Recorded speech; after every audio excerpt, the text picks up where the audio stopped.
A very good morning to everyone.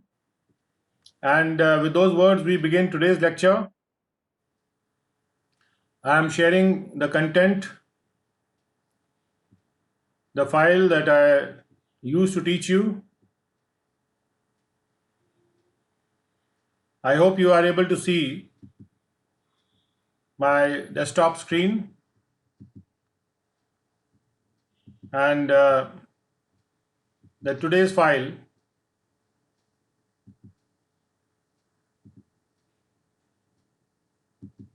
is out here.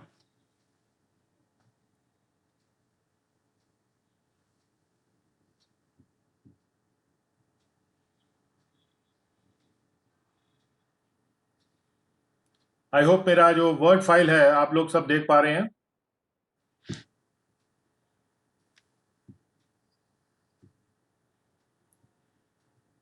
कल मैंने कुछ सेक्शंस का जिक्र किया था. आज का जो ये लेक्चर है ये मेनली सेक्शन 9 पर केंद्रित रहेगा. Section 9 is a very very important section as far as the Income Tax Act is concerned, and it is particularly used more by those who are working in the international tax wings. लेकिन ये बहुत ही मूलभूत section है, और मूलभूत section इसलिए है क्योंकि सेक्शन 9 आपको ये बताता है कि कौन से वो इनकम्स हैं जो कि डीम्ड टू अक्रू या अराइज इंडिया में माने जाएंगे. कौन सी वो इनकम्स हैं जिनको कि हम डीम्ड टू अक्रू या arise in India income tax act के पर्पस से मानते हैं. तो जो और ये क्यों इम्पोर्टेंट है कि कौन सी वो इनकम है जो कि डीम्ड टू अक्रू या अराइज हम इंडिया में मानते हैं, इसकी इम्पोर्टेंस क्यों है? इसकी इम्पोर्टेंस इसलिए है क्योंकि हमने सेक्शन 5 में ये पढ़ा था. सेक्शन 5 में हमने ये पढ़ा था कि टोटल इनकम क्या होता है. तो टोटल इनकम हमने सेक्शन 5 में जहाँ पढ़ा था वहाँ हमने ये पढ़ा था कि जो भी इनकम डीम टू अक्रू या अराइज इंडिया में होती है, तो वो इनकम जो है वो रेसिडेंट के केस में या नॉट ऑर्डिनरी रेसिडेंट के केस में या फिर नॉन रेजिडेंट के केस में, हर एक केस में वो इंडिया में ही टैक्स होती है. ये बात हमने टोटल इनकम के स्कोप के डेफिनेशन जो सेक्शन है 5 उसके तहत ये बात हमने पढ़ी थी. इसके क्लैरिफिकेशन के लिए, इन केस आपको फिर से इसको समझना है, just go through the yesterday's video.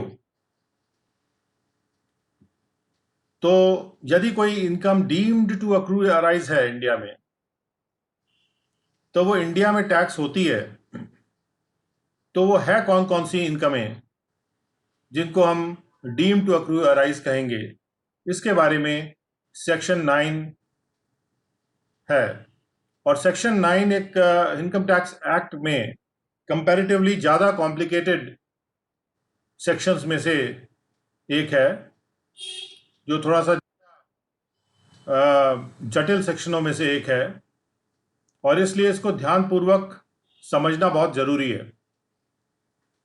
क्योंकि साथ साथ ये बहुत ही बुनियादी और मूलभूत सेक्शन भी है. क्योंकि इसको ठीक से समझे बिना हम टोटल इनकम के प्रसार को ठीक से समझ नहीं सकते हैं. क्योंकि टोटल इनकम वो इनकम होती है जिस पे टैक्स लगता है, और इसलिए ये बहुत ही इम्पोर्टेंट है कि कौन सी वो इनकमें हैं जो कि डीम्ड टू अक्रू या अराइज इंडिया में मानी जाती हैं.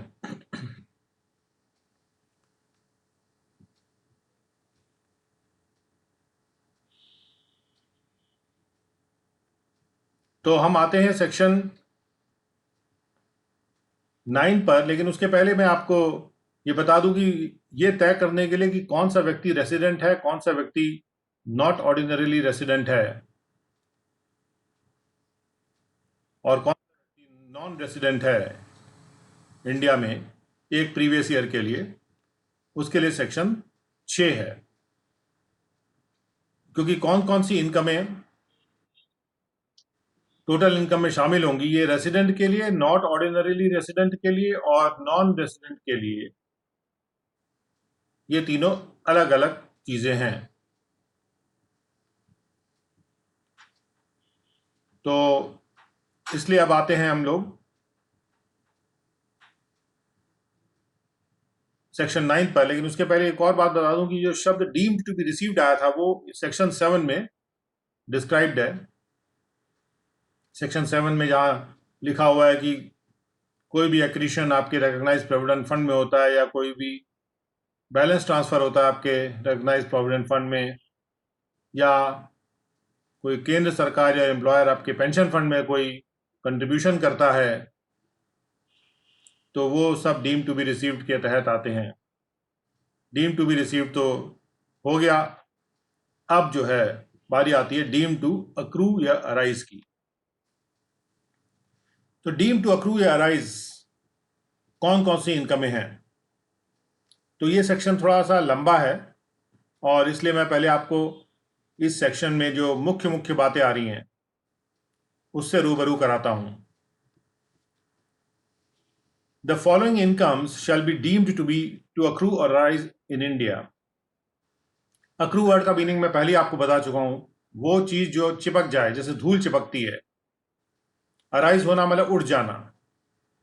कुछ चीज ऑटोमेटिकली चिपक गई। कुछ इनकम होती है जो आपके, जैसे आप इनहेरिटेंस से कोई इनकम आ गई, वो चिपक गई आपको। अराइज करती कोई इनकम जो आपके एफर्ट से अराइज कर सकती है, या किसी और के एफर्ट से आपके लिए अराइज कर सकती है, उठ सकती है। नाउ इसमें सबसे पहले 1.1 है कि भाई कौन कौन सी इनकमें हैं। उसमें सबसे पहले कहा जाता है कि वो सारी इनकमें, ऑल इनकम अक्रूइंग और arising whether directly or indirectly through or from any business connection, through or from any property, or through from any asset, or through from any source of income in India,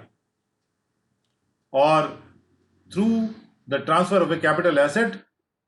जो कि India में situated है। यानी इसमें 5 चीजें कही जा रही हैं। वो सारी इनकमें जो कि या तो किसी बिजनेस कनेक्शन इंडिया से हो, इंडिया में हो, उससे अराइज हो रही हैं, या उससे अक्रू हो रही हैं, उसकी वजह से अक्रू हो रही हैं। चाहे वो डायरेक्टली अक्रू हो रही हो, अराइज हो रही हो, या इनडायरेक्टली अक्रू अराइज हो रही हो। कभी कभी कोई इनकमें सीधे बिजनेस कनेक्शन से अक्रू अराइज हो जाती हैं, कभी थोड़ा सा घुमावदार तरीके से हो जाती हैं। तो तरीका कोई भी हो, कहने का मतलब यह है, उससे मतलब नहीं है कि तरीका डायरेक्ट है या इनडायरेक्ट है। लेकिन अगर वो इनकमें किसी इंडिया में बिजनेस कनेक्शन से अराइज हो रही हैं या अक्रू हो रही हैं, या किसी प्रॉपर्टी से अराइज या अक्रू हो रही हैं, या किसी एसेट से जो इंडिया में है उससे अक्रू या अराइज हो रही हैं, या कोई आय का स्रोत है जो इंडिया में है उससे अक्रू या अराइज हो रही हैं, या कोई ऐसा कैपिटल एसेट है जो कि इंडिया में सिचुएटेड है, उसके ट्रांसफर से अक्रू या अराइज हो रही हैं। तो ये जो 4-5 टाइप की जो इनकम है जो कि भारत में मौजूद business connection, property, asset, source of income या कैपिटल एसेट के ट्रांसफर से अराइज होती हैं, वो सारी इनकमों को ये कहा जाता है कि वो डीम्ड टू अक्रू या अराइज इंडिया में हुई हैं। और इसके पहले कि मैं एक्सप्लेनेशन पे जाऊं, मैं आपको पहले मुख्य मुख्य कौन कौन सी इनकमें हैं जो डीम टू अक्रू या अराइज होती हैं इंडिया में, उनके बारे में डिस्कस करना चाहूंगा। तो इसके लिए ये क्लॉज 1 से मैं अब क्लॉज 2 पे नीचे एक बार जाता हूं, फिर से हम वापस ऊपर आएंगे और सारे एक्सप्लेनेशनों को और प्रोवाइजोज को जो कि लंबे लंबे हैं इसमें उनको पार करते हुए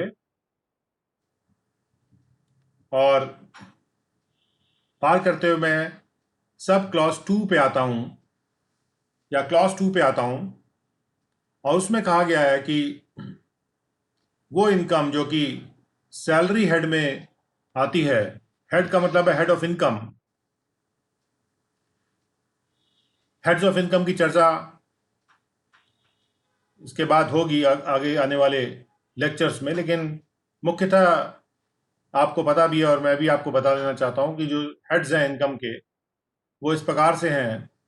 एक तो है सैलरी, दूसरा है house property, income from house property, फिर इस तरह से इनकम फ्रॉम कैपिटल गेन्स, और चौथा है income from business and profession,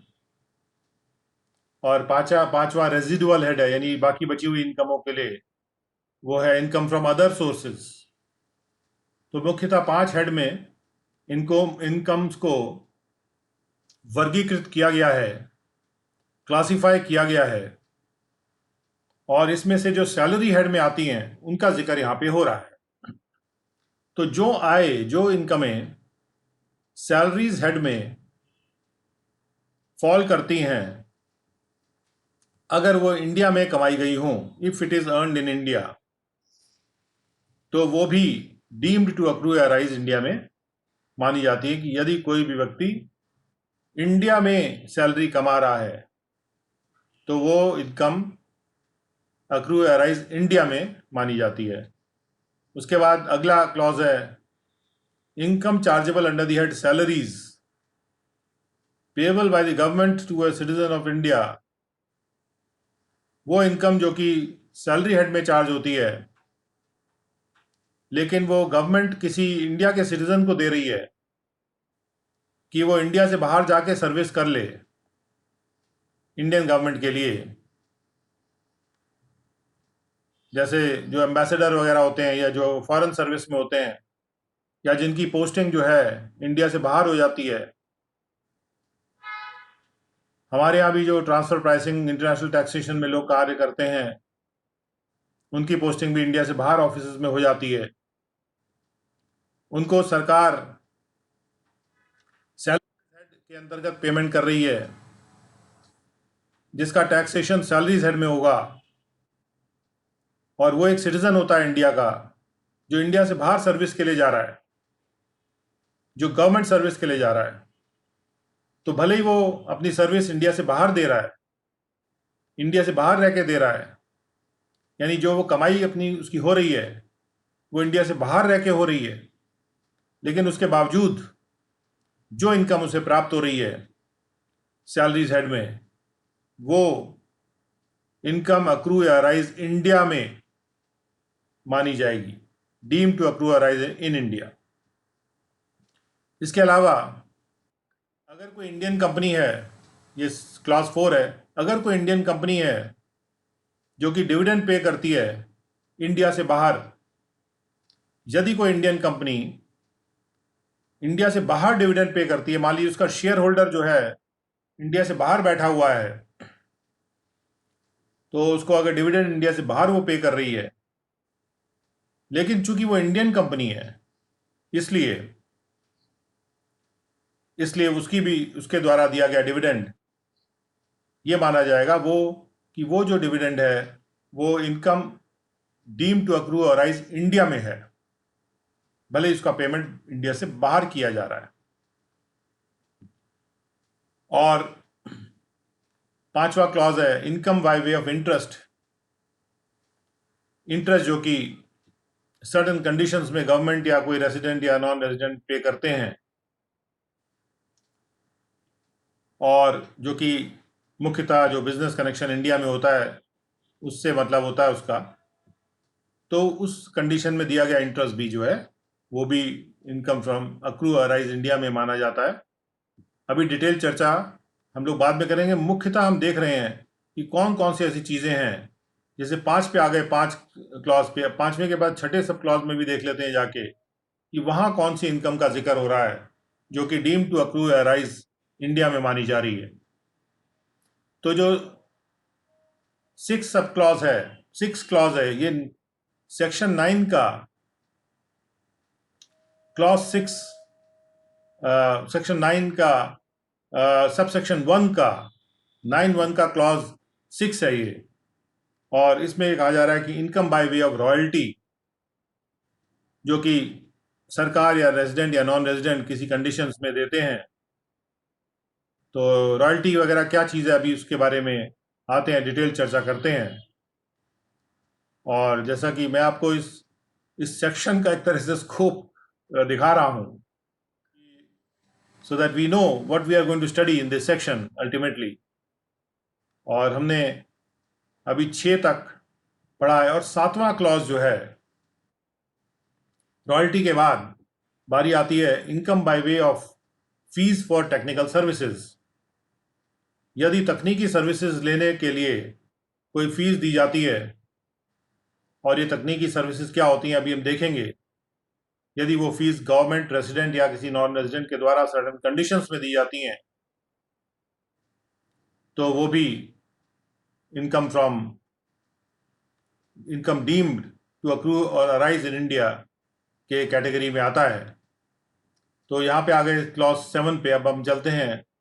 clause 8। और क्लॉज 8 जो है अभी 1/4/2020 को इंसर्ट किया गया है क्लॉज 7 के बाद। और इसमें ये कहा जा रहा है कि जो भी इनकम, ऐसी इनकम जो कि इंडिया से बाहर अराइज होती है जिसका रेफरेंस 224(17)A में है और जिसका payment 5th day of July 2019 के बाद किया जा रहा है, और वो पेमेंट कोई रेजिडेंट या नॉन रेजिडेंट को करता है जो कि कंपनी नहीं है उसको, या किसी फॉरेन कंपनी को करता है। तो इस पे अभी आते हैं 8 के बाद। ये 8 क्लॉजेज हैं, 8 क्लॉजेज हैं सब सेक्शन 1 के, जिनमें अलग अलग टाइप की इनकमें लिखी हुई हैं कि ये डीम टू अक्रू या राइज इंडिया में मानी जाती हैं। और उसके बाद है सब सेक्शन 2, और सब सेक्शन 2 के बाद ये सेक्शन यहाँ पे ख़त्म होता है। और उसके बाद कुछ इसमें फॉर्म्स हैं और कुछ रूल्स हैं, और रूल्स हैं उनको भी हम स्टडी करेंगे। और वो जो रूल्स हैं उनको भी हम स्टडी करेंगे। और इसलिए इस पे थोड़ी सी विस्तृत होने वाली है चर्चा। ये सेक्शन है भी विस्तृत सेक्शन। इसको अपने आप में अगर हमको बहुत ही डिटेल में जाके स्टडी करना हो तो अच्छा खासा समय इसमें लगेगा। और कोशिश हमारी यही है कि हम इसको डिटेल में आपके साथ स्टडी करें, जिससे कोई ऐसी चीज़ ना हो, कोई ऐसा डाउट ना हो इस सेक्शन के विषय में जो रह जाए, क्योंकि ये जटिल सेक्शनों में माना जाता है इनकम टैक्स एक्ट के। और इस पे बहुत सा केस लॉ बनता रहता है, लगातार ITAT, high court, supreme court में केस चलते रहते हैं। और इसलिए सेक्शन 9 के प्रावधानों को समझना आवश्यक है। अंतर्राष्ट्रीय टैक्स के लिए भी ये भी बहुत इम्पोर्टेंट सेक्शन माना जाता है। और हालांकि ये इंडियन टैक्सेशन के लिए भी बहुत ही ज़्यादा इम्पोर्टेंट है।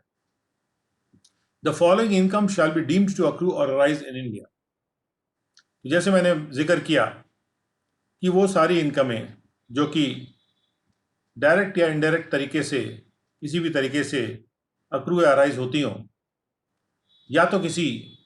इंडिया में बिजनेस कनेक्शन से, या फिर इंडिया में किसी प्रॉपर्टी से, या फिर इंडिया में किसी एसेट से, या इंडिया में किसी इनकम के स्रोत से, या फिर किसी भी इंडिया में स्थित कैपिटल एसेट के ट्रांसफ़र से। तो इन सब तरीकों से जो भी इनकम अक्रू या अराइज होती हैं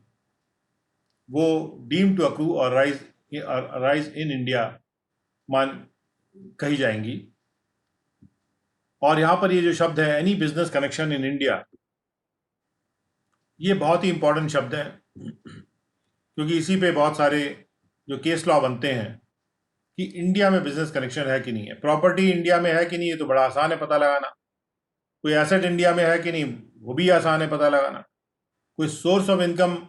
इंडिया में है कि नहीं, वो भी आसान है। कोई आप कैपिटल एसेट्स इंडिया में सिचुएटेड है कि नहीं, वो भी आसान है पता लगाना। लेकिन इंडिया में बिजनेस कनेक्शन है, कोई भी बिजनेस कनेक्शन है, ये एक बड़ा इंपॉर्टेंट क्वेश्चन ऑफ फैक्ट कई बार हो जाता है। तो इस संबंध में ये एक्सप्लेनेशन 1 दिया गया है, और एक्सप्लेनेशन 1 ये कहता है कि for the purpose of this clause, कि इस क्लॉज के पर्पज से, in the case of a business of which all the operations are not carried out in India, ऐसे बिजनेस के मामले में जिसके सारे के सारे ऑपरेशन इंडिया में कैरी आउट नहीं होते हैं। देखिए, बहुत से ऐसे बिजनेस होते हैं जो कि केवल इंडिया में ही नहीं ऑपरेशंस उनके हो रहे हैं, इंडिया से बाहर भी कोई ऑपरेशंस हो रहे होते हैं। तो जहां ऐसा कोई बिजनेस है जिसके सारे के सारे ऑपरेशन इंडिया में से बाहर नहीं हो रहे हैं, the income of the business deemed under this clause to accrue और अराइज इन इंडिया, तो ऐसे बिजनेस की वो वाली इनकम जो कि डीम टू अक्रू और अराइज इन इंडिया,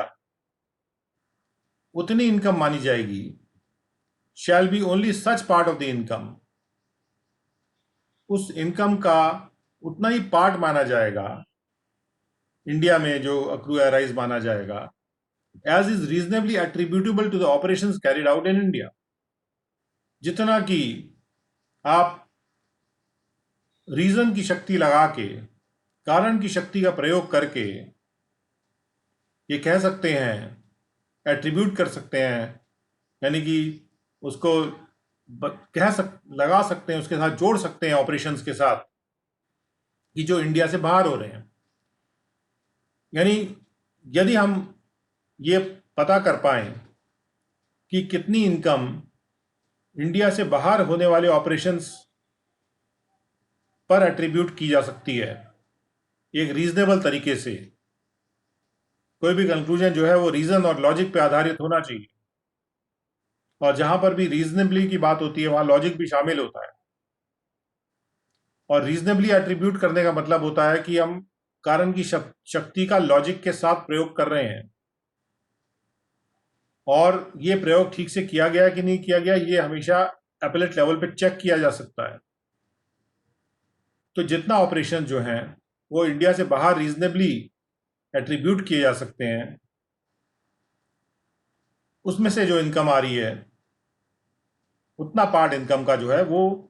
ये माना जा सकता है कि वो ये माना जाएगा कि वो deem to accrue arise in India है। तो यहाँ पे रीजनेबली एट्रीब्यूटेबल वाली बात आ रही है कि कितना पार्ट इनकम का जो है वो इंडिया से बाहर के ऑपरेशंस पे एट्रीब्यूटेबल है। उसके बाद इसी एक्सप्लेनेशन का क्लॉज बी है कि in the case of a non resident, no income shall be deemed to accrue और arise in India to him through or from operations which are confined to the purchase of goods in India for the purpose of export. अगर कोई non resident है, non resident का definition हम section 6 में देख चुके हैं, और कोई भी पर्सन के लिए वो डेफिनेशन वहां पे है,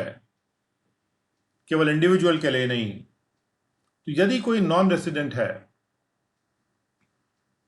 और उसके जो ऑपरेशंस हैं, उसके जो ऑपरेशंस है बिजनेस ऑपरेशंस, वो केवल सीमित हैं कि वो इंडिया से गुड्स को परचेज करता है और एक्सपोर्ट के पर्पस के लिए, यानी बाहर भेजने के लिए, इंडिया से एक्सपोर्ट के पर्पस से, वो केवल एक्सपोर्ट के पर्पस से वो अपने गुड्स को इंडिया में परचेज करता है। तो यदि केवल इंडिया में परचेज करके और केवल एक्सपोर्ट के पर्पस से परचेज करके उसने गुड्स को परचेज किया था और उनको एक्सपोर्ट कर दिया, उससे अगर उसकी कोई इनकम उसको डिराइव हो रही है क्योंकि वो नॉन रेसिडेंट है तो समझ लीजिए कि वो भारत से बाहर बैठा हुआ है ज़्यादातर टाइम, और भारत से सामान लेके वो अपने फॉरेन वाले देश में जहां भी वो है वहां बेच रहा है, तो उसकी ऐसी इनकम को deem to accrue arise in India नहीं कहा जाएगा, क्योंकि उसका बेचने का जो काम है वो तो इंडिया से बाहर हो रहा है, वो एक्सपोर्ट कर रहा है, जो पैसा मिल रहा है उसको एक्सपोर्ट करके वो बाहर से प्राप्त हो रहा है, भले ही वो इंडिया से गुड्स परचेज करके भेज रहा हो। तो क्योंकि इंडिया से वो गुड्स परचेज कर रहा है तो हम ये नहीं कह सकते हैं कि जो उसकी इनकम हो रही है वो इंडिया में अक्रू हो रही है या इंडिया में अराइज हो रही है। इसके बाद आते हैं, इन the case of a non resident, being a person engaged in the business of running a news agency. यदि कोई एक नॉन रेसिडेंट है और वो एक ऐसा पर्सन है जो जुटा हुआ है न्यूज एजेंसी का बिजनेस चलाने में, और ऑफ पब्लिशिंग न्यूज़पेपर्स, मैगजीन्स और जर्नल्स, या वो ऐसे बिजनेस में जुटा हुआ है जहां पे वो न्यूज़पेपर, मैगजीन या जर्नल्स का प्रकाशन करता है, no income shall be deemed to accrue और arise in India to him through or from activities which are confined to the collection of news and views in India for transmission out of India। तो यदि उसकी activities इस हद तक सीमित हैं कि वो केवल इंडिया से न्यूज और व्यूज, व्यूज मतलब मत या ओपिनियन, को इकट्ठा करता है, इंडिया से बाहर ट्रांसमिट करने के लिए इकट्ठा करता है, इंडिया में ट्रांसमिट करने के लिए इकट्ठा नहीं करता, यानी जैसे वो कोई ऐसी मैगजीन बेच रहा है जो इंडिया से बाहर जा रही है, केवल इंडिया में नहीं, इंडिया से बाहर, तो यदि अगर कुछ मैगजीन उसकी इंडिया में भी बिक रही होंगी तो फिर वही रीजनेबल एट्रीब्यूटेबिलिटी की बात आ जाएगी जो ऊपर लिखी हुई थी कि कितने ऑपरेशंस उसके इंडिया में चलाए जा रहे हैं। लेकिन यदि वो व्यूज और न्यूज इकट्ठा करता है और उनको छापता है, चाहे वो न्यूज़पेपर में छापता हो, चाहे मैगजीन में छापता हो, या जर्नल में छापता हो, या फिर एक न्यूज़ एजेंसी का काम कर रहा है कि न्यूज़ इकट्ठी करके वो अखबार वालों को भेज देता है इंडिया से बाहर, इंडिया में नहीं,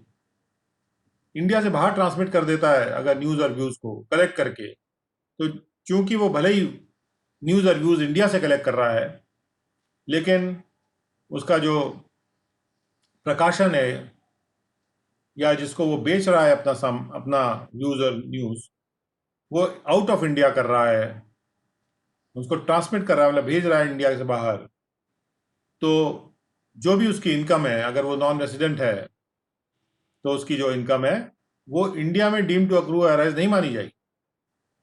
क्योंकि इंडिया से वो केवल न्यूज और व्यूज इकट्ठे कर रहा है और उनका ट्रांसमिशन इंडिया से बाहर कर रहा है जहां से उसको पैसा मिल रहा है।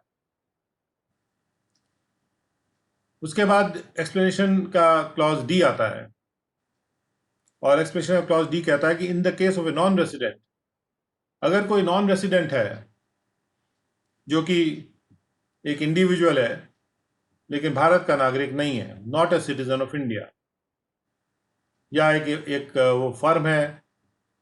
जिसका कोई पार्टनर नहीं है जो कि भारत का नागरिक हो, या कोई रेसिडेंट हो, ऐसा कोई पार्टनर नहीं है उस फर्म का, या फिर अगर वो नॉन रेसिडेंट कंपनी है जिसका कोई भी शेयर होल्डर नहीं है जो कि भारत का नागरिक हो या फिर भारत में रेसिडेंट हो, यानी कोई कंपनी जिसका कोई भी शेयर होल्डर भारत का नागरिक नहीं है, भारत में रेसिडेंट भी नहीं है, और कोई भी ऐसी कोई पार्टनर भारत का नागरिक नहीं है, या फिर भारत में रेसिडेंट भी नहीं है, या फिर कोई ऐसा इंडिविजुअल जो भारत का नागरिक नहीं है और वो नॉन रेसिडेंट है। तो ये तीनों चीज़ें नॉन रेसिडेंट लोगों पे लग रही हैं। No income shall be deemed to accrue or arise in India to such individual, firm or company. ऐसी इनकम, ऐसी इंडिविजुअल, ऐसे फर्म या ऐसे कंपनी को कोई भी इनकम नहीं deem to accrue arise in India मानी जाएगी जो कि ऐसे ऑपरेशन से है, through or from the operations which are confined to shooting of any cinematographic film in India. ऐसे ऑपरेशन जो कि भारत में किसी पिक्चर की शूटिंग करने से आ रही है, क्योंकि किसी ने कि कोई नॉन रेजिडेंट इंडिया आया, और चाहे वो इंडिविजुअल हो, चाहे वो फर्म हो, चाहे वो कंपनी हो, और उसका कोई भी भारत का नागरिक नहीं है, यानी भारत का कोई भी नागरिक ना होते हुए, नॉन रेजिडेंट भी होते हुए, कोई अगर इंडिया में आके पिक्चर की शूटिंग कर रहा है, और पिक्चर की शूटिंग करने के लिए ही वो आया है, उसके जो ऑपरेशंस हैं वो केवल पिक्चर की शूटिंग तक ही सीमित है, तो कोई भी इनकम जो उससे प्राप्त होती है उन ऑपरेशंस से, जिससे कि जिसमें पिक्चर की शूटिंग केवल कर रहा है इंडिया में, तो वो इनकम भी deem to accrue arise India में नहीं मानी जाएगी। यानी कि भारत सरकार ये कह रही है बाहर वाले लोगों को कि आप भारत में आइए और भारत में आके पिक्चर की शूटिंग करिए और उसको पिक्चर बनाइए, फिर उसको आप चलाइए, बेचिए कहीं भी, तो हम आपको आपके ऊपर ये अंकुश नहीं लगाने वाले हैं कि यहाँ पर जो भी आपने शूटिंग की थी उससे प्राप्त इनकम से को हम यहाँ पे टैक्स करेंगे, क्योंकि टैक्सेशन से डर के लोग फिर सिनेमाटोग्राफिक फिल्म बनाने इंडिया में नहीं आए। तो एक तरह का ये एनकरेजमेंट भी है उन लोगों को जो बाहर बाहर हैं, और ये बेसिक इसमें रूल भी अप्लाई हो रहा है कि यहाँ पर जो पिक्चर केवल बनाई जा रही है, हालांकि यहाँ ये नहीं लिखा, पिक्चर केवल बनाई जा रही है, शूटिंग की जा रही है, बेची नहीं जा रही, कोई भी ऑपरेशंस इंडिया में नहीं हो रहे। अगर वो पिक्चर इंडिया में बेची जाएगी कल को, तो फिर उस पर टैक्स लगेगा। लेकिन यदि कोई व्यक्ति केवल यहाँ का सीनरी देख के उसने देखा यहाँ मैं शूटिंग कर सकता हूँ, तो शूटिंग करने के लिए आया है, तो ऐसे ऑपरेशन से अगर कोई उसको इनकम प्राप्त हो जाती है, तो वो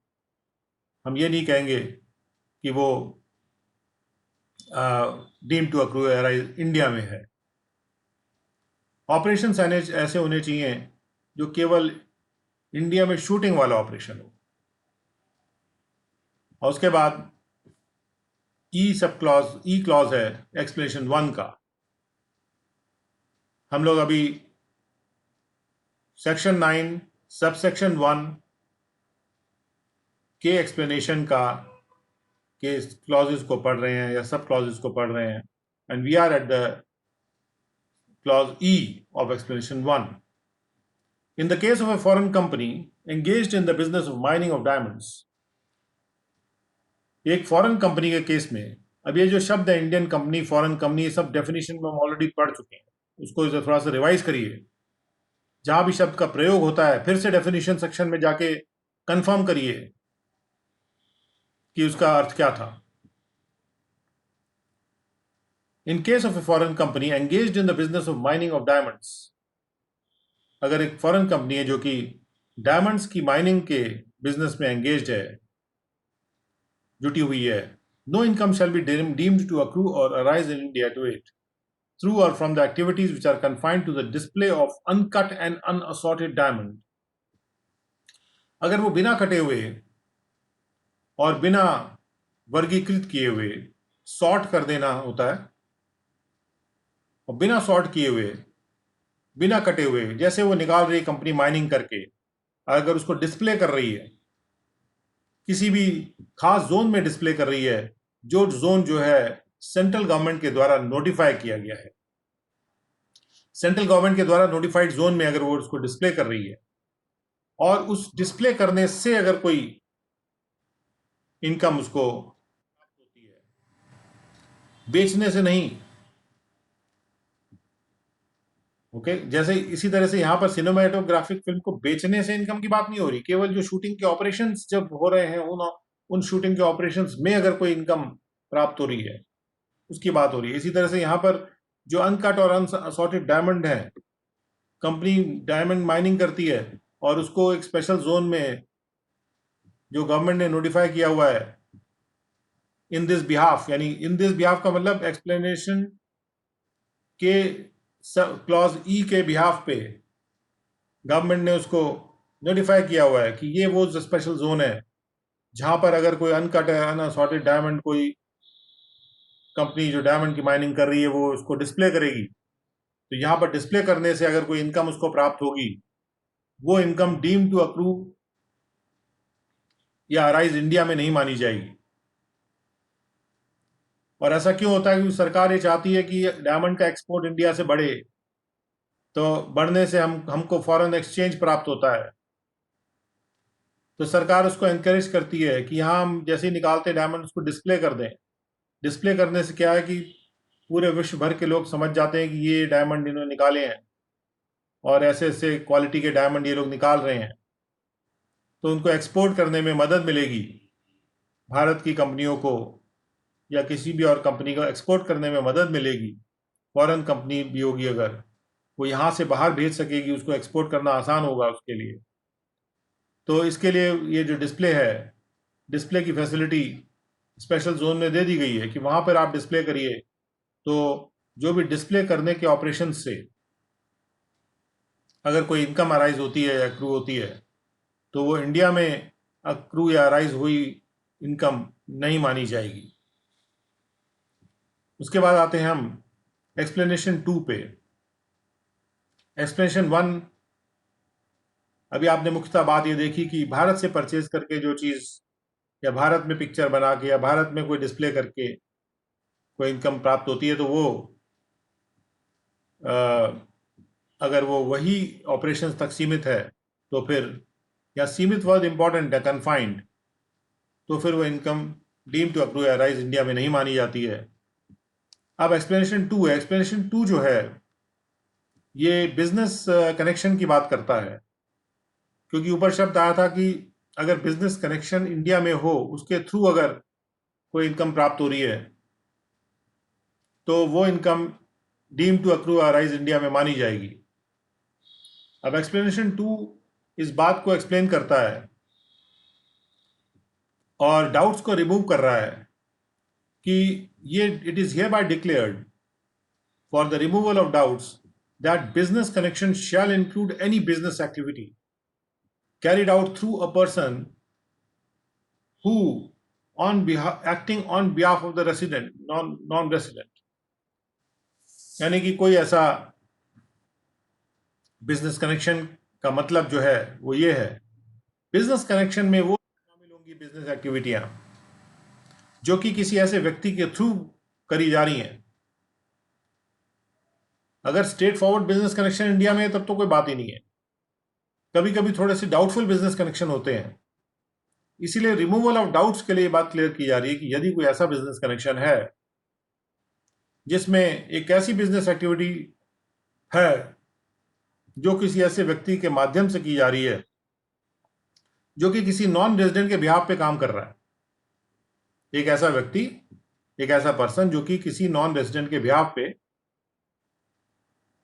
बिजनेस एक्टिविटी कैरी आउट कर रहा है, वो बिजनेस एक्टिविटी उस पर्सन के माध्यम से कराई जा रही है, और ऐसा कार्य करते हुए वो पर्सन ये काम करता है। क्या काम करता है कि ही हैज और habitually exercises in India an authority, उसको ऑथराइज कर रखा है और आदतन भी वो अथॉरिटी को एक्सरसाइज करता है टू कंक्लूड द कॉन्ट्रैक्ट्स, कि वो कॉन्ट्रैक्ट साइन कर ले, कॉन्ट्रैक्ट को पूरा कर लेगा, फाइनल कर लेगा on behalf of a non resident, किसी भी नॉन रेजिडेंट के बिहाफ पे कोई कॉन्ट्रैक्ट फाइनल करने की अथॉरिटी उसके पास है, और हैबिचुअली उसको करता भी है। केवल अथॉरिटी होना ही काफिल नहीं है, he has the authority and he habitually exercises the authority in India to conclude the contracts को फाइनल करने की अथॉरिटी, और हैबिचुअली कंक्लूड्स द कॉन्ट्रैक्ट्स, या वो आदतन कॉन्ट्रैक्ट्स कंक्लूड कर रहा है, अथॉरिटी है या नहीं है उससे मतलब नहीं है, और habitually he plays the principal role leading to the conclusion of the contracts, और उसकी आदत में ये भी है कि वो मुख्य रोल अदा करता है जब भी कोई कॉन्ट्रैक्ट्स फाइनल होते हैं बाय दैट नॉन रेजिडेंट। उस नॉन रेजिडेंट के द्वारा कोई भी कॉन्ट्रैक्ट अगर फाइनल किया जाता है तो उसके कंक्लूजन पे पहुंचने में अगर प्रिंसिपल रोल, मुख्य रोल वो हैबिचुअली अदा कर रहा है कोई भी ऐसा व्यक्ति जिसके माध्यम से वो बिजनेस एक्टिविटी चलाई जा रही है, and the contracts are in the name of the non resident, और जो कॉन्ट्रैक्ट हैं वो उस नॉन रेजिडेंट के नाम पे हैं, या फिर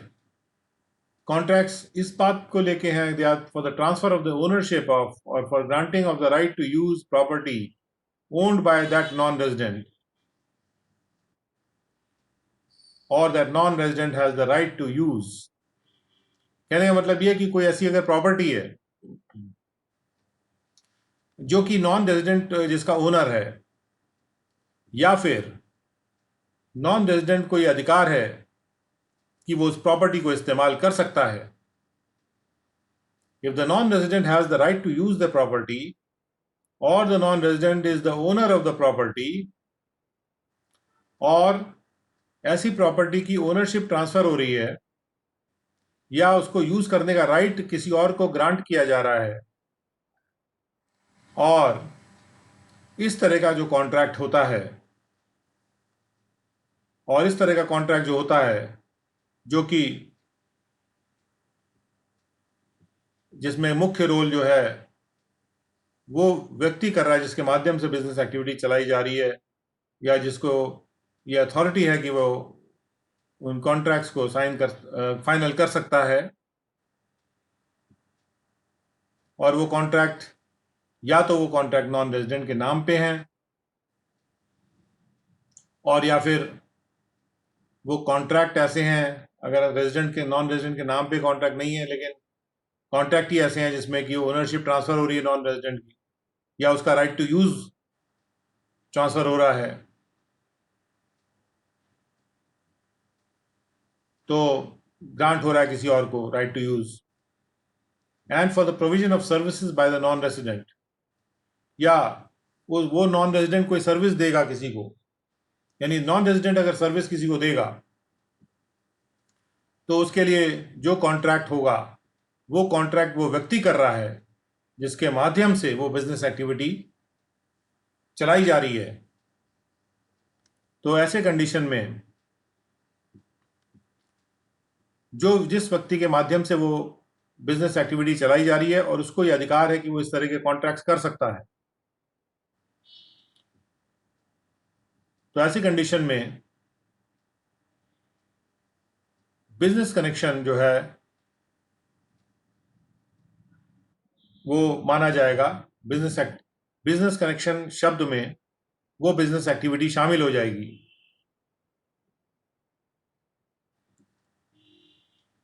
क्योंकि वो जो इंडिया में एक्सरसाइज कर रहा है वो जो अथॉरिटी, प्रोवाइडेड कि वो इंडिया में एक्सरसाइज होनी चाहिए वो authority, he has and habitually exercises in India an authority to conclude the contracts on behalf of the non-resident, और habitually concludes the contracts in India। ये सब इन सब के पीछे जो बेसिक चीज है वो इंडिया में है, यानी कि ये सारे के सारे कार्य वो व्यक्ति जो कर रहा है, ये जो अथॉरिटी एक्सरसाइज कर रहा है, जो कॉन्ट्रैक्ट फाइनल कर रहा है, या जो ऐसे इस टाइप के तीनों कॉन्ट्रैक्ट्स फाइनल कर रहा है वो, कि चाहे वो नॉन रेजिडेंट के नाम पे कॉन्ट्रैक्ट फाइनल कर रहा है, या फिर उसकी ओनरशिप को ट्रांसफर करने के या उसके राइट टू यूज को किसी और को ग्रांट करने के कॉन्ट्रैक्ट को फाइनल कर रहा है, या नॉन रेजिडेंट के द्वारा दिया जाने वाली किसी सर्विस कॉन्ट्रैक्ट को वो फाइनल कर रहा है इंडिया में, तो ऐसे केस में ये माना जाएगा कि वहां पे बिजनेस कनेक्शन है इंडिया में उस नॉन रेजिडेंट का। तो नॉन रेजिडेंट का कैसे बिजनेस कनेक्शन होगा इंडिया में, किस किस कंडीशन में वो बिजनेस कनेक्शन माना जाएगा, ये डिस्कस हो रहा है यहाँ पे। और एक्सप्लेनेशन 2 बिजनेस कनेक्शन की बात करता है। तो एक्सप्लेनेशन 2 का हमने क्लॉज ए पढ़ा, अब हम आते हैं क्लॉज बी पे। क्लॉज बी ये कहता है कि फिर से यहाँ से बात शुरू होती है कि कोई भी बिजनेस कनेक्शन में वो शामिल है वो सारी बिजनेस एक्टिविटी जो कि ऐसे व्यक्ति के माध्यम से कराई जा रही है जो कि किसी रेजिडेंट के बिहाफ पे किसी नॉन रेजिडेंट के बिहाफ पे उसकी तरफ से कार्य कर रहा है, और ऐसा कार्य करते हुए he has no such authority, उसके पास कोई अथॉरिटी नहीं है। कार्य कर रहा है बिजनेस कनेक्ट नॉन रेजिडेंट की ओर से, उसके बिहाफ पे कार्य कर रहा है, और उसके बिहाफ पे कार्य करते हुए हालांकि उसके पास कोई अथॉरिटी नहीं है, लेकिन उसकी हैबिट है, but habitually maintains in India a stock of goods. और हैबिट से यानी वो लगातार आदतन एक गुड्स का स्टॉक मेंटेन कर रहा है इंडिया में, या गुड्स या मर्चेंडाइज का स्टॉक, जो भी बिक्री करने वाला माल है, एक उसका स्टॉक मेंटेन कर रहा है, from which he regularly delivers good or merchandise on behalf of the non resident, जिससे वो नियमित रूप से वो गुड्स या मर्चेंडाइज को नॉन रेजिडेंट के तरफ से डिलीवर करता है। यानी मान लीजिए कोई नॉन रेजिडेंट कंपनी है, गुच्ची ले लीजिए, जूते बनाती है, और कोई ऐसा व्यक्ति है जिसको उन्होंने कोई अथॉरिटी राइटिंग में नहीं दे रखी है। यानी अगर आप ये कहें कि आपको अथॉरिटी है ऐसा बेचने की, तो कहेगा आप मुझे तो कोई अथॉरिटी है ही नहीं गुच्ची के शूज़ गुच्ची की तरफ से बेचने के लिए। लेकिन भले ही उसको कोई अथॉरिटी ना भी हो, लेकिन वो हैबिचुअली इंडिया में एक स्टॉक भी मेंटेन करता है, और उसी स्टॉक में से जो है वो रेगुलरली डिलीवर भी करता है ऐसा गुड्स या मर्चेंडाइज। और जब वो डिलीवर करता है तो वो कह रहा है कि मैं गुच्ची की तरफ से डिलीवर कर रहा हूं, अपनी तरफ से नहीं। ही डिलीवर्स द गुड्स और merchandise on behalf of the non resident. जैसे उसने दुकान खोल रखी, उस पर लिखा हुआ है गुच्ची, ये गुच्ची की ही दुकान है। जैसे गुच्ची का फ्रेंचाइज है, फ्रेंचाइज वर्ड नहीं भी यूज कर रहा वहां पे। फ्रेंचाइज वर्ड का मतलब हो जाता है उसके पास एक कोई अथॉरिटी है, लेकिन वो केवल गुच्ची नाम लिखा हुआ है दुकान के ऊपर, और वो सबको कह रहा है हाँ ये गुच्ची की ऑथराइज शॉप है, और हम गुच्ची का माल गुच्ची की तरफ से ही बेच रहे हैं। तो अगर वो गुच्ची की तरफ से बेच रहा है, गुच्ची एक नॉन रेजिडेंट है, तो जो भी वो स्टॉक मेंटेन कर रहा है और उसमें से माल गुच्ची की ओर से बेच रहा है, उससे जो भी इनकम वो डिराइव करेगा, तो ये माना जाएगा कि वो इंडिया में किसी बिजनेस कनेक्शन से वो उसको डिराइव कर रहा है। यानी income is being derived from a business connection in India, and if the income is being derived from a business connection in India, then it is deemed to accrue or arise in India. अब आते हैं सी पर कि वो व्यक्ति जो कि non resident की तरफ से कार्य कर रहा है, नॉन रेजिडेंट के बिहाफ पे एक्ट कर रहा है, वो हैबिचुअली सिक्योर करता है इंडिया में ऑर्डर। उसकी हैबिट में ये है कि भारत से ऑर्डर प्राप्त करता है, मेनली और Holi for the non resident. और जो ऑर्डर वो प्राप्त करता है वो या तो पूरी तरह से उस नॉन रेजिडेंट के लिए प्राप्त करता हो, या फिर पार्टली उस नॉन रेजिडेंट के लिए प्राप्त करता हो, पार्टली दूसरों के लिए भी प्राप्त करता हो। कई बार ऐसे भी लोग होते हैं जो कई नॉन रेजिडेंट्स के लिए या कई रेजिडेंट्स के लिए ऑर्डर प्राप्त कर रहे हैं, इनका काम ही ऑर्डर प्राप्त करना है। तो लेकिन यहाँ वो बात कही जा रही है कि जहां पर वो मेनली नॉन रेजिडेंट के लिए काम कर रहा है, यानी कि बाकी वो दूसरे जो ऑर्डर ले रहा होगा वो मुख्य नहीं है, और मुख्यतः वो उस नॉन रेजिडेंट के लिए काम कर रहा है। तो मुख्यतः भी अगर कोई नॉन रेजिडेंट के लिए ऑर्डर ले रहा है, और for that non resident mainly or wholly for the non-resident or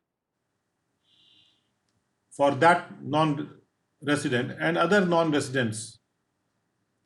और वो केवल एक नॉन रेजिडेंट के लिए नहीं कर रहा, वो दूसरे नॉन रेजिडेंट्स के लिए भी कर रहा है. कंट्रोल्ड बाय और subject to the same common control, जो कि कंट्रोल कर रहे हैं या जो नॉन रेजिडेंट ऐसे हैं जो खुद कंट्रोल्ड बाई हैं या अधीन है किसी कॉमन कंट्रोल के नॉन रेजिडेंट के रूप में. कहने का मतलब ये कि यदि कोई एक नॉन रेजिडेंट है जो कि एक कॉमन कंट्रोल है और उस नॉन रेजिडेंट ने दूसरे नॉन रेजिडेंट को भी कहा हुआ, उनको कंट्रोल कर रहा है वो, और जो दूसरे नॉन रेजिडेंट्स हैं उनके लिए सम्मिलित रूप से उन सभी के लिए, मुख्यतः नॉन रेजिडेंट्स के लिए ही जो कि कॉमन कंट्रोल के तहत है, अगर हैबिचुअली सिक्योर कर रहा है वो ऑर्डर, वो व्यक्ति, तो यहां मुख्य बात यह है कि जो नॉन रेजिडेंट है या तो एक होना चाहिए, या जो मुख्य उसका काम है उस व्यक्ति का वो नॉन रेजिडेंट के लिए होना चाहिए, रेजिडेंट के लिए मुख्य काम नहीं होना चाहिए. यानी जो मुख्य वो सिक्योर कर रहा है ऑर्डर, वो मुख्यतः नॉन रेजिडेंट्स के लिए सिक्योर कर रहा है और उन नॉन रेजिडेंट्स के लिए सिक्योर कर रहा है जो कि चाहे वो कॉमन कंट्रोल में है या नहीं भी है, क्योंकि और subject to the same common control, या तो वो नॉन रेजिडेंट्स कंट्रोल कर रहे हैं उसको, या वो नॉन रेजिडेंट्स कंट्रोल्ड बाय हैं या सब्जेक्ट हैं किसी कॉमन कंट्रोल के नॉन रेजिडेंट के रूप में. तो यदि कोई कॉमन कंट्रोल है नॉन रेजिडेंट के रूप में और वो दूसरे नॉन रेजिडेंट्स को कंट्रोल कर रहा है, और इस तरह से वो नॉन रेजिडेंट्स के लिए ये व्यक्ति ऑर्डर सिक्योर कर रहा है और इसकी हैबिट में है, यानी कि वो ऑथराइज भले ही ना हो लेकिन उनकी ओर से उनके बिहाफ पे ऑर्डर सिक्योर कर रहा है वो, चाहे मुख्य, बस ये है कि मुख्यता होना चाहिए. यानी कुछ थोड़े बहुत ऑर्डर्स वो ये भी हो सकता है कि किसी नॉन रेजिडेंट के लिए ना सिक्योर कर रहा हो, किसी रेजिडेंट के लिए भी कुछ थोड़े बहुत ऑर्डर सिक्योर कर रहा हो. लेकिन जब हम मेनली कहेंगे तो यहाँ 50% वाली बात भी हो सकती है कि अगर 50% से ज़्यादा वो ऑर्डर नॉन रेजिडेंट्स के लिए ही सिक्योर कर रहा है या दूसरे नॉन रेजिडेंट्स के लिए कर रहा है जो कि उस नॉन रेजिडेंट को कंट्रोल कर रहे हैं, या ऐसे नॉन रेजिडेंट्स के लिए वो कर रहा है जिनका एक कॉमन कंट्रोल है, तो फिर वो जो बिजनेस कनेक्शन जो है वो इंडिया का बिजनेस कनेक्शन माना जाएगा. Provided that such business connection shall not include any business activity. उसके बाद प्रोवाइजो है बशर्ते, ये हमारे एक्सप्लेनेशन का एक्सप्लेनेशन के बाद ये प्रोवाइजो आ रहा है. Provided that such business connection shall not include any business activity carried out through a broker, general commission agent or any other agent. बशर्ते ऐसा जो बिजनेस कनेक्शन है, ये इसी एक्सप्लेनेशन के क्लॉज का प्रोवाइजो है, क्योंकि ये बिजनेस कनेक्शन की बात कर रहा है, बिजनेस एक्टिविटी की बात कर रहा है, कि ऐसा जो बिजनेस कनेक्शन है वो उसमें वो बिजनेस एक्टिविटी शामिल नहीं होगी जो कि किसी ब्रोकर, जनरल कमीशन एजेंट या किसी ऐसे एजेंट के थ्रू चलाई जा रही है, हैविंग एन इंडिपेंडेंट स्टेटस, जिसका अपने आप में एक इंडिपेंडेंट स्टेटस है एज अ ब्रोकर. ब्रोकर कहता है मेरे पास तो कई सारे लोग आ रहे हैं, मेरा काम ही ब्रोकर का है, चाहे वो नॉन रेजिडेंट हो रेजिडेंट हो, उसमें मुझे क्या है. Such business connection shall not include any business activity carried out through a broker, general commission agent or any other agent having an independent status if such broker, general commission agent or any other agent having an independent status is acting in the ordinary course of business.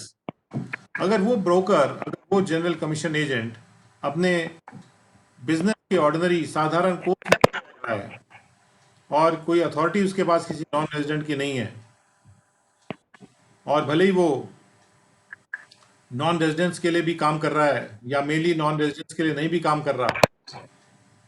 और residents के लिए भी काम कर रहा है, ऐसा business connection इस कैटेगरी में शामिल नहीं होगा,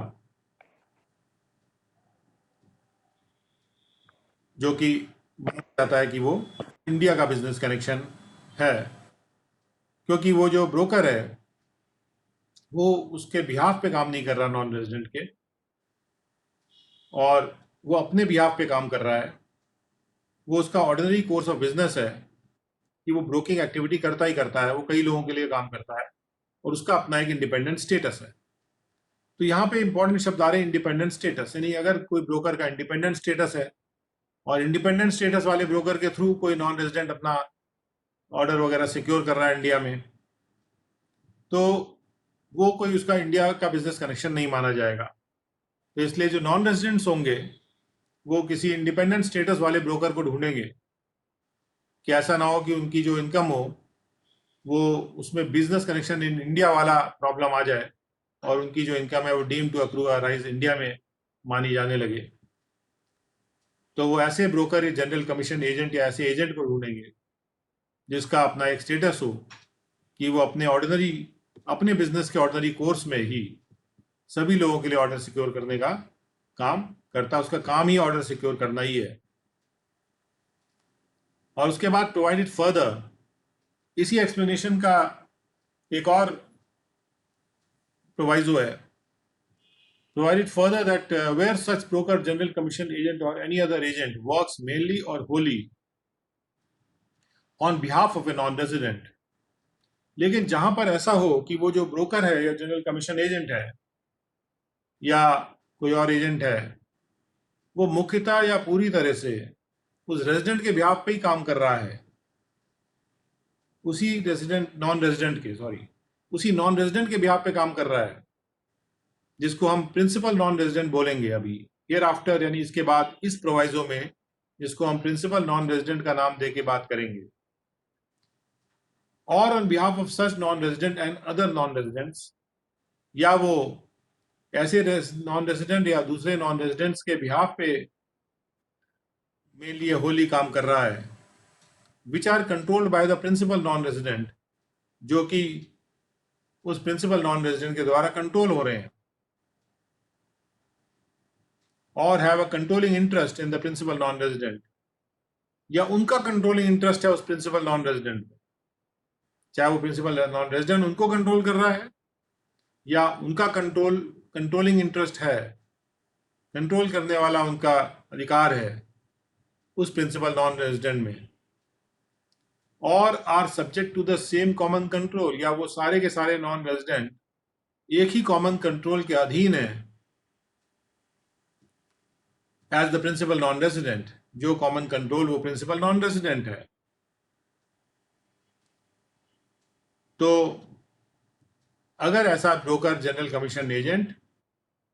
एक ऐसे नॉन रेजिडेंट के लिए काम कर रहा है या एक ग्रुप ऑफ नॉन रेजिडेंट्स के लिए काम कर रहा है जो एक दूसरे को कंट्रोल कर रहे हैं, या फिर वो ऐसे नॉन रेजिडेंटों के लिए काम कर रहा है जो कि जिनका कोई कॉमन कंट्रोल है, प्रिंसिपल कॉमन कंट्रोल है, और उन्हीं के लिए काम कर रहा है मेनली और होली, मुख्यतः एक नॉन रेजिडेंट्स के लिए या नॉन रेजिडेंट के ग्रुप के लिए ही काम कर रहा है जो आपस में कंट्रोल से बंधे हैं, तो ऐसे केस में वो इंडिपेंडेंट स्टेटस वाला नहीं माना जाएगा। He shall not be deemed to be a broker, general commission agent or agent of an independent status. वो ये नहीं कह सकता है कि मेरा इंडिपेंडेंट स्टेटस है, क्योंकि उसका मुख्य जो बिजनेस है वो तो एक नॉन रेजिडेंट के लिए या ग्रुप ऑफ आपस में कंट्रोल्ड नॉन रेजिडेंट्स के लिए ही है, तो वो कोई इंडिपेंडेंट स्टेटस वाला ब्रोकर, जनरल कमीशन एजेंट या दूसरा एजेंट नहीं कहा जा सकता है। तो ये प्रोवाइडेड फर्दर, यानी प्रोवाइडेड फर्दर का जो प्रोवाइजो है ये पहले प्रोवाइजो से ही संबंधित है, क्योंकि पहले प्रोवाइजो में इंडिपेंडेंट स्टेटस का शब्द का प्रयोग किया गया था। उसके बाद हम लोग आते हैं एक्सप्लेनेशन 2A पर। एक्सप्लेनेशन 2A कहता है, for the removal of doubts it is here bye clarified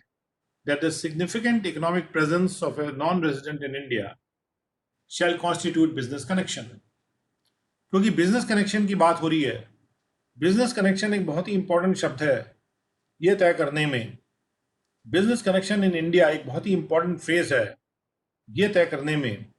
कि कोई भी इनकम डीम टू अक्रू या राइज इंडिया में मानी जाएगी कि नहीं मानी जाएगी। तो इसलिए एक फर्दर एक्सप्लेनेशन आ रहा है 2A, जो ये कहता है कि ये स्पष्ट किया जा रहा है, it is here bye clarified, कि यहां पे ये बात स्पष्ट की जा रही है कि सिग्निफिकेंट इकोनॉमिक प्रेजेंस यानी महत्वपूर्ण आर्थिक मौजूदगी, महत्वपूर्ण आर्थिक अस्तित्व इसको बोल सकते हैं, किसी भी नॉन रेजिडेंट का भी एक बिजनेस कनेक्शन में शामिल होगा। यानी अगर कोई नॉन रेजिडेंट इंडिया में है, यदि कोई इंडिया के लिए नॉन रेजिडेंट है और उसका एक सिग्निफिकेंट इकोनॉमिक प्रेजेंस है, उसकी महत्वपूर्ण आर्थिक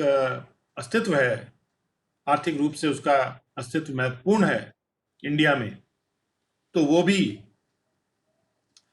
बिजनेस कनेक्शन कॉन्स्टिट्यूट होगा, माना जाएगा इंडिया में।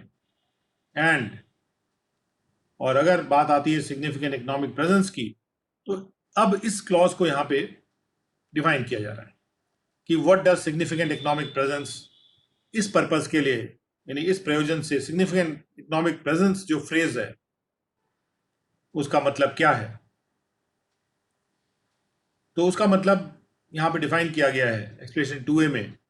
कि significant economic presence shall mean, number 1, transaction in respect of any goods, services और प्रॉपर्टी। ऐसे गुड्स, ऐसे सर्विसेज या ऐसी प्रॉपर्टी के रिस्पेक्ट में कोई transactions which are carried out by a non-resident in India, including the provision of download of data or software in India, if the aggregate of the payments arising from such transaction or transactions during the previous year exceeds such amount as may be prescribed। कहने का मतलब ये हुआ कि अगर rules के तहत prescribe किया गया है, हम लोग सिग्निफिकेंट इकोनॉमिक प्रेजेंस के मीनिंग को समझने की कोशिश कर रहे हैं कि अगर रूल्स के तहत ये प्रेस्क्राइब किया गया है कि एक एग्रीगेट सर्टन राशि है पेमेंट्स की, ओके, उससे ऊपर की अगर पेमेंट्स अराइज हो रहे हैं ट्रांजैक्शन से,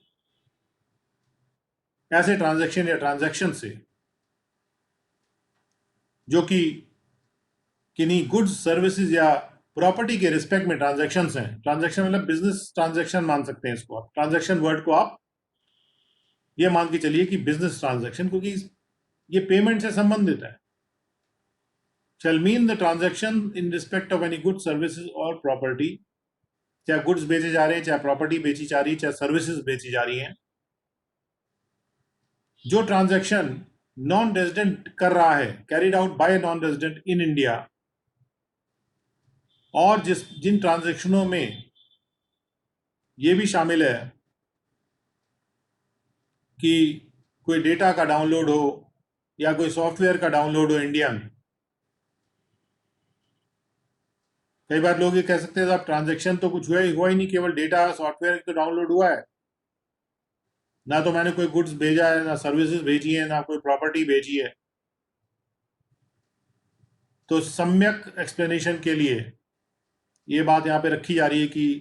ऐसे ट्रांजैक्शन में वो ट्रांजैक्शन भी शामिल होगा जिसमें डेटा या सॉफ्टवेयर का डाउनलोड का प्रावधान होगा, और वो ट्रांजैक्शन की जो राशि है, एग्रीगेट राशि पूरे प्रीवियस ईयर में, वो एक प्रिस्क्राइब राशि के ऊपर की है। यानी कोई अगर ऐसे ट्रांजैक्शन करता है जो प्रिस्क्राइब राशि से ऊपर के ट्रांजैक्शन हैं, तो उसका वो सिग्निफिकेंट इकोनॉमिक प्रेजेंस माना जाएगा। और चूंकि वो सिग्निफिकेंट इकोनॉमिक प्रेजेंस माना जाएगा, इसलिए वो इंडिया में बिजनेस कनेक्शन माना जाएगा। और चूंकि वो इंडिया में बिजनेस कनेक्शन माना जाएगा, इसलिए उससे उत्पन्न हुई जो भी इनकम होगी वो डीम टू अप्रूव या अराइज इंडिया में होगी। और या फिर, और लगा के कहा गया, या फिर systematic and continuous soliciting of business activities, एक सिस्टम के अनुसार और लगातार बिजनेस एक्टिविटीज को सॉलिसिट करना, मांगने की कोशिश करना कि लाओ हमें बिजनेस दो, और engaging in interaction with such number of users as may be prescribed in India through digital means. Digital माध्यम से बिजनेस एक्टिविटी को सॉलिसिट किया जाना, जैसे बल्क मेलिंग होती है जिसको कहते हैं। बिजनेस एक्टिविटीज को करने के लिए अगर कोई बिजनेस एक्टिविटीज को सॉलिसिट कर रहा है, किस माध्यम से? डिजिटल माध्यम से, इंडिया में, या उतने यूजर्स के साथ को इंटरेक्ट कर रहा है जो कि प्रेस्क्राइब नंबर है। प्रेस्क्राइब मतलब प्रेस्क्राइब बाय रूल। अगर कोई रूल पास किया गया इनकम टैक्स एक्ट के तहत, इनकम टैक्स रूल्स के तहत, जिसमें लिखा हुआ है कि इतने यूजर से ज्यादा अगर आप एंगेज करेंगे इंटरेक्शन, तो आपकी सिग्निफिकेंट इकोनॉमिक प्रेजेंस मानी जाएगी। भाई मान लीजिए कोई आदमी नॉन रेजिडेंट है और वो 2 लोगों से बात कर रहा है, तो सिग्निफिकेंट इकोनॉमिक प्रेजेंस उसकी नहीं है। कई लोगों के लिए कहा गया, अरे हम तो बड़ा छोटा सा हमारा बिजनेस कनेक्शन था, तो छोटे मोटे बिजनेस कनेक्शन के लिए क्यों आप हमको हमारी इनकम को deem to approve arise India में कह रहे हैं? तो हमने कहा ठीक है, अगर प्रेस्क्राइब्ड यूजर से ज्यादा से इंटरेक्ट आप करेंगे, या आप लगातार बिजनेस एक्टिविटीज को सॉलिसिट या कंटिन्यूसली सिस्टम के अनुसार कर रहे होंगे, नंबर को छोड़ भी दो, अगर ये काम आपका लगातार चल रहा होगा कि आप बिजनेस एक्टिविटीज को सॉलिसिट कर रहे हैं, यानी कि बिजनेस की मांग कर रहे हैं, एडवर्टीजमेंट वगैरह करके या किसी तरीके से। बिजनेस एक्टिविटी को सॉलिसिट करने के बहुत तरीके हैं, बल्क मेल, एडवर्टीजमेंट, और डिजिटल जो तरीके हैं। डिजिटल तरीकों से अगर कोई सॉलिसिट कर रहा है बिजनेस एक्टिविटीज, या डिजिटल तरीकों से वो इंटरेक्ट कर रहा है यूजर्स के साथ, और इंडिया में प्रेस्क्राइब यूजर से नंबर से ज्यादा कर रहा है, तो भी उसकी एक सिग्निफिकेंट इकोनॉमिक प्रेजेंस है इंडिया में। बिजनेस मांगने की कोशिश आप सिग्निफिकेंट लोगों के साथ कर रहे हैं, तो इसलिए एक सिग्निफिकेंट इकोनॉमिक प्रेजेंस आपकी हो जाती है, तो इसकी वजह से आपका एक बिजनेस कनेक्शन इंडिया में स्थापित हो जाता है। तो यहाँ पे सिग्निफिकेंट इकोनॉमिक प्रेजेंस वर्ड को अभी हाल में इंट्रोड्यूस किया गया है, जिसको स्थापित करने के लिए बिजनेस कनेक्शन अपने आप ही स्थापित हो जाता है। Provided that the transactions or activities shall constitute significant economic presence in India, whether or not the agreement for such transactions or activities is entered in India. अब कई लोगों ने ये कहा कि हमने कोई एग्रीमेंट तो किया ही नहीं था उन एक्टिविटीज को करने का या ट्रांजेक्शन्स को करने का, इंडिया में तो किया हमने, कोई इंडिया में एग्रीमेंट नहीं किया था, तो फिर हमारी सिग्निफिकेंट इकोनॉमिक प्रेजेंस क्यों होगी? तो उन्होंने कहा नहीं, इंडिया में भले ही आपने कोई एग्रीमेंट नहीं किया है ऐसे ट्रांजेक्शन्स को करने का, जो ट्रांजेक्शन्स और एक्टिविटीज की बात हो रही है, यहाँ ट्रांजेक्शन की बात हो रही है, या ये बिजनेस एक्टिविटी की बात बी में हो रही है और ट्रांजेक्शन्स की बात ए में हो रही है। तो भले ही ऐसे ट्रांजेक्शन्स को करने के लिए या ऐसी बिजनेस एक्टिविटीज को सॉलिसिट करने के लिए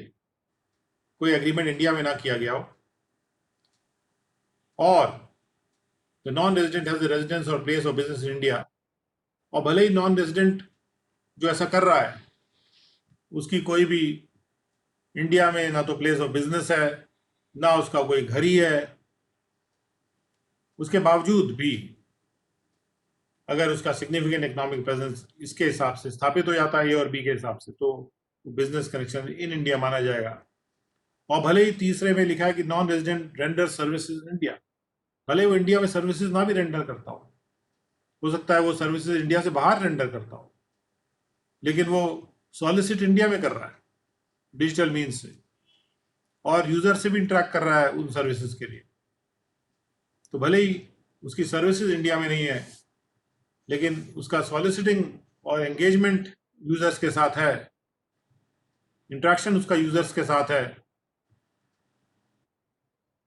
या वो इतने ट्रांजैक्शंस कर रहा है जो कि जिसके एग्रीगेट पेमेंट्स जो हैं एक सर्टेन राशि से ऊपर है, जो प्रिस्क्राइब राशि है, तो भी जो ट्रांजैक्शंस और एक्टिविटीज की बात यहाँ ए और बी में हुई है वो सिग्निफिकेंट इकोनॉमिक प्रेजेंस के परिभाषा में आ जाएंगे,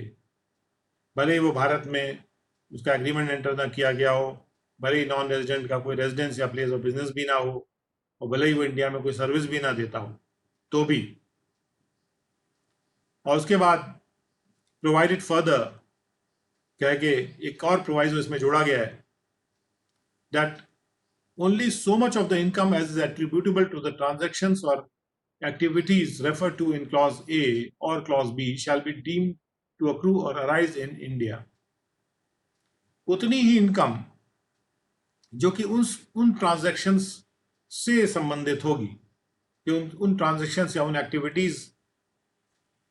उनका कारण कहे जा सकते होंगे। एट्रीब्यूट करना मतलब उसका कारण कहे जाना, कि उतनी ही इनकम जो कि उन ट्रांजैक्शंस और एक्टिविटीज को एट्रीब्यूटेबल होंगे जो उसने इंडिया में करे होंगे, जैसा कि ए में लिखा है, और जो एक्टिविटीज जो उसने सॉलिसिट की होंगी डिजिटल मीन्स से जो बी में लिखा है, उतने ही ट्रांजैक्शंस और उतनी ही एक्टिविटीज के संबंध में जो इनकम होगी, उतनी ही इनकम डीम टू अक्रू या राइज इंडिया में मानी जाएगी, क्योंकि उतना ही बिजनेस कनेक्शन इंडिया में, उस हद तक का ही बिजनेस कनेक्शन इंडिया में उसका माना जाएगा। ये बात इस प्रोवाइजो के द्वारा क्लियर कर दी गई है। तो यानी कि एक यहाँ पर एक तरह का रेशो निकाला जाएगा कि कितना ट्रांजैक्शन या कितनी एक्टिविटीज की वजह उसने इनकम डिराइव की थी।